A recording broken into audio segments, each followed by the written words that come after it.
पहले जो टीचर पढ़ा रहा है उसको मैं रफ में लिखूंगा, घर जाके एकदम सुंदर, रेड कलर से हेडिंग, ग्रीन कलर से फिर सब टॉपिक, फिर उसकी थ्योरी, रेड ब्लैक कलर से क्वेश्चन, ब्लू कलर से आंसर, ऐसा चल रहा था। एक दिन गुरुजी ने पकड़ लिया, सर क्या करें, खिचड़ी पका रखी है हमने, समझ में आया, खिचड़ी पका रखी है, लास्ट में हमारे पास कुछ नहीं निकल के आया, नोट्स ही रफ कॉपी है, रफ कॉपी ही नोट्स है, नोट्स के अंदर ही सवाल सॉल्व कर रखे हैं, डीपीपी वाले, मॉड्यूल वाले, समझ ही नहीं आ रहा है। एक चैप्टर हमारा 3 कॉपी में खत्म हुआ। मैंने पूछा क्यों भाई, ऐसा क्यों? बोले सर वो डीपीपी वाले, मॉड्यूल वाले सवाल भी वहीं। मैंने कहा ऐसा मत कर यार, लास्ट में ये जो आप पढ़ोगे इनको रिवाइज भी तो करोगे, या फिर एक बार पढ़ लिया बोले बस जिंदाबाद, नहीं सर, पढ़ना भी है दोबारा। तो कितनी नोटबुक बनानी है, सिंपल सा सवाल है, बेसिक वाला, बट फिर भी समझा देता हूं। एक क्लास नोट्स की सुंदर सी नोटबुक होनी चाहिए। व्हेन आई से सुंदर सी, आई डज नॉट मीन, मैं आपको अपनी कहानी समझा देता हूं। राइटिंग अपनी अच्छी थी पहले भी, तो हम क्या करते थे, जमा के लिखते थे रंग। अच्छा मैं बताऊं क्या फॉलो कर रहा था कि भैया रफ, पहले जो ऑफलाइन की बात कर रहा हूं, पहले जो टीचर पढ़ा रहा है उसको मैं रफ में लिखूंगा, घर जाके एकदम सुंदर, रेड कलर से हेडिंग, ग्रीन कलर से फिर सब टॉपिक, फिर उसकी थ्योरी, रेड ब्लैक कलर से क्वेश्चन, ब्लू कलर से आंसर, ऐसा चल रहा था। एक दिन गुरुजी ने पकड़ लिया, वो जो हमारे टीचर थे, बोले ये ऐसे तेज तेज क्यों लिख रहा है? मैंने कहा ये रफ कॉपी है, घर पे जाके फेयर करूंगा। तो उन्होंने मुझे एक सिंपल सवाल पूछा, बोले इतने टाइम है तुम्हारे पास?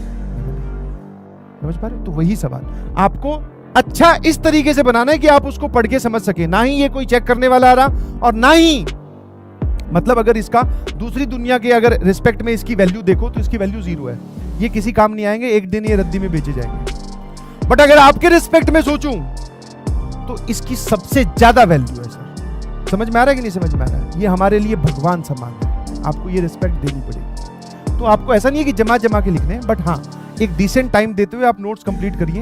यहाँ पर मैंने एक चीज लिखा हुआ है, यहाँ पर आप इंपॉर्टेंट बात लिखेंगे, मतलब नोट्स लिखने में ऐसे होने चाहिए इंपॉर्टेंट वो वाली बातें जो सर ने बोल के निकल गए बट कहीं पर लिखी हुई नहीं थी, बट हमने अपनी भाषा में लिख ली।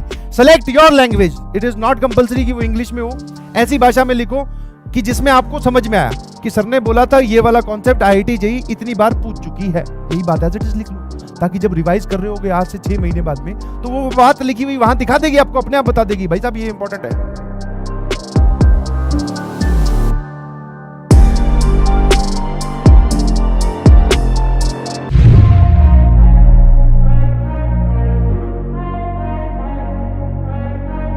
अगर मान लो यही मैं तुम्हारे पीछे ही खड़ा होता रोज, या फिर एकदम स्ट्रिक्ट मास्टर तुम्हारे घर ही बैठा हूं, एक गलती की 3 डंडे पड़ रहे हैं घुमा के, और ऐसे डंडे पड़ रहे हैं कि सर